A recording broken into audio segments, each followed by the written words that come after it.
I have a weird story to share.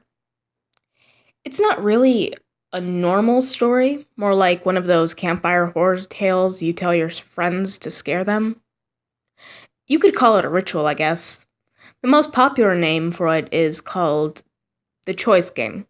So you'll probably want to hear about this ritual. For starters, the items you need to play this goes as follows: a portable phone, an item of food, a pen or pencil, a sheet of paper, and an animal of any kind. You should find a nearby woodland, since, as far as I know, that's the only place it can be performed. It's also important to note that, for the most part, you can go back at any time. Unlike those other stories where once you step inside, you can never go back. God, I can already feel the cliche burrowing into me reading that. And, just a heads up, if you like animals, I recommend you don't read the story. Never mind perform the ritual. If your little doggy is dear to you, which, unless you're a goddamn psychopath, it probably is, don't do this. Please. To start, get out your phone and dial a specific number. Now, you can only do this in specific countries, so if a number from your country doesn't appear, thank your lucky stars. For the UK, call 01782844111. For the US, call 1719596700. For Italy, call 390658805116.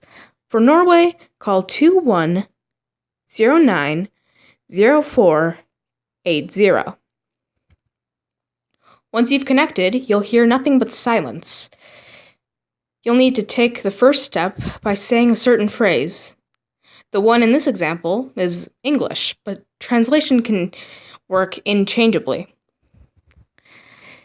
You can speak goddamn Clington into it, just use translation and it'll work. The phrase is, "If you kindly allow me, let me pass freely." That's all you need to say. Nothing else. Afterwards, you'll hear a sharp screech of static, and the number will disconnect. That's how you know you did it right. Otherwise, you did it wrong and called your local pizza place or something, dumbass. So, let's say you did it right. Good work. You're about to commit a goddamn atrocity. Pat yourself in the back. Put down the phone and write some words on the piece of paper. It could be anything. Scribble down some swear words like you're a bored 14-year-old armed with a pencil and a dictionary, or make a manuscript of your erotic Zootopia fanfic. It's your choice. It'll work. Put the paper elsewhere and then go fetch your item of food.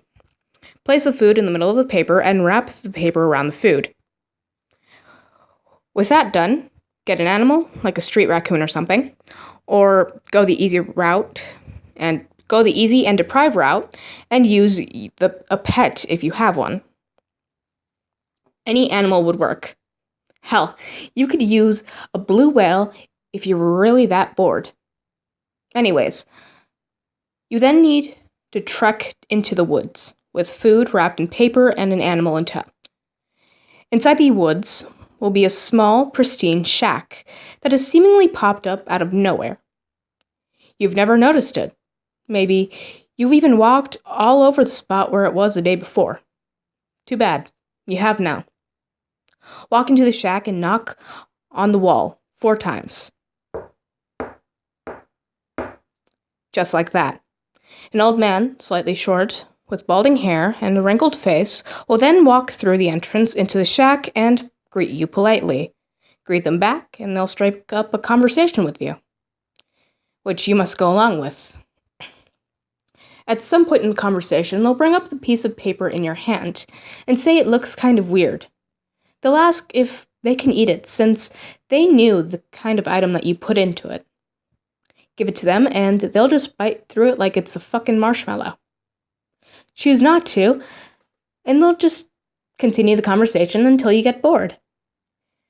If you went through with giving them the paper, they'll keep talking to you and bring up the animal. They'll ask to look at it and inspect it.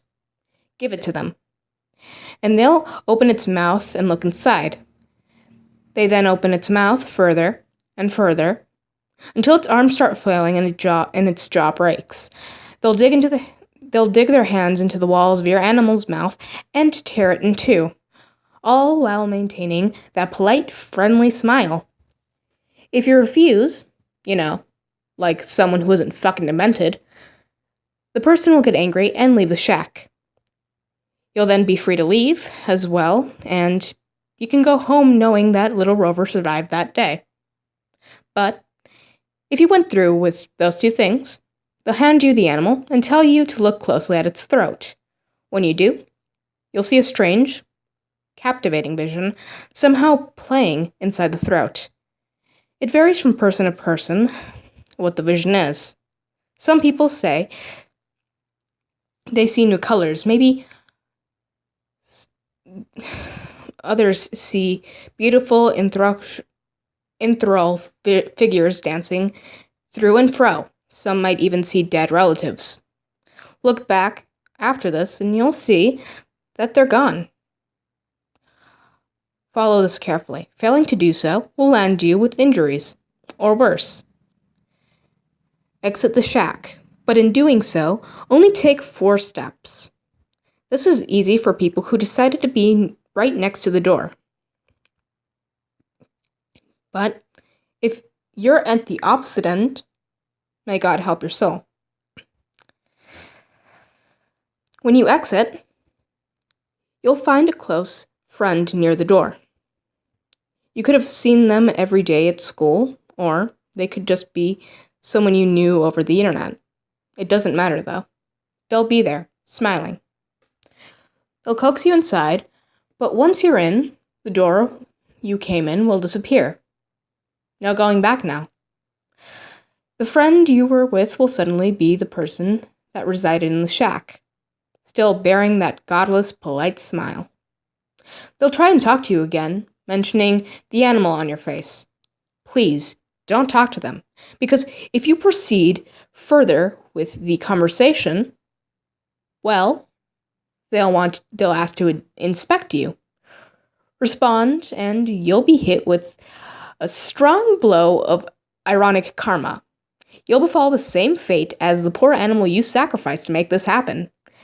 And from there, well, you're dead. Duh. So, you have to ignore them for a few minutes, after which they'll lead you by your hand into a room filled with lost friends and family members.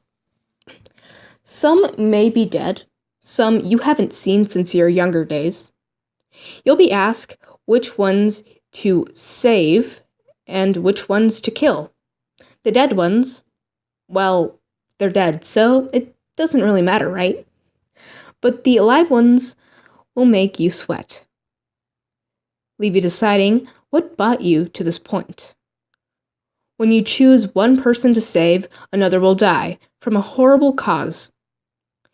In a day or two, you'll be getting calls from your relatives about how little Ryan was found riddled with holes, or how Uncle Perry succumbed to sudden, fatal, and painful disease. And it'll be your fault. You killed them. You'll be a murderer. Just try to live with yourself afterwards. Most people off themselves with regret. Afterward, the person you saved will encounter great fortune in numerous ways. They might become rich, might make the next big thing, or even just get the girl they really wanted. As for the dead ones you may have saved, well, they won't die. Their fate will be warped in such a way that they never did die. If you say how sad it is that Richie couldn't be here after he died of cancer at the family reunion, they'll cock their head and just point out that Richie is right in front of you. You'll fall asleep and wake up in your room, in your house. It's over. Some people might wonder, why am I telling you this? How do I know this? Well, to be honest, I overheard my owner talking about performing this with his friend. I don't know how two people would fit into this, though. And for how I know this, well, I'm quite a smart dog. Too smart, in fact. No one really knows this, but I'm like this because... Oh, sorry. I have to go for a walk now. My owner's taking me out for a walk. I saw him stuffing something into his pocket earlier. Wonder what it could be.